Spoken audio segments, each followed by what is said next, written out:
I need to tell you a secret, and I'm not proud of these moments when I used to do this.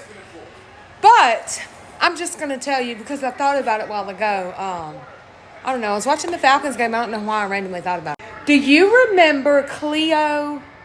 Do y'all know that psychic woman, Cleo? Y'all know who I'm talking about? She was around 20-something years ago. My mama used to always tell me that she was a crook. Okay? She was a crook. She was a scam artist, not to believe nothing she said. I tried to call the hotline one night. My mama was in the bed, but they didn't have, I don't know, you couldn't call 1-800 numbers or something. She had the little phone with the spinny thing.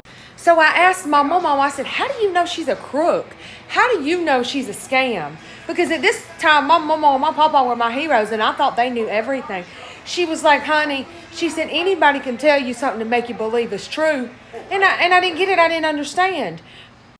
And she would say, you could say anything random that can be relevant to anyone and you could believe it. And I was like, Mama, I don't understand. She said, if you call Cleo, and Cleo said, I know you're upset about what's been stressing you out last week.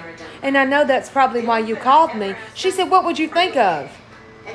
And I said, probably anything that stressed me out last week. She said, don't you think everybody was stressed out last week? I thought about it. I said, yeah.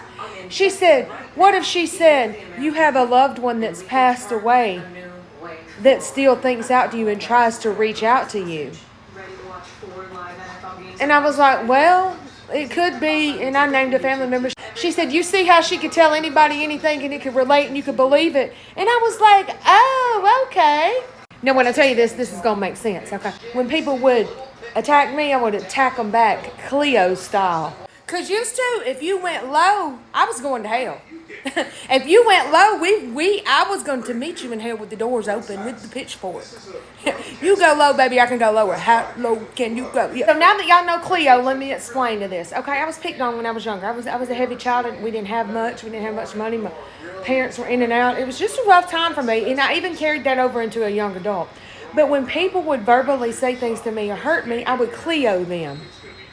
I would get into their head and I would say things to mentally F them up.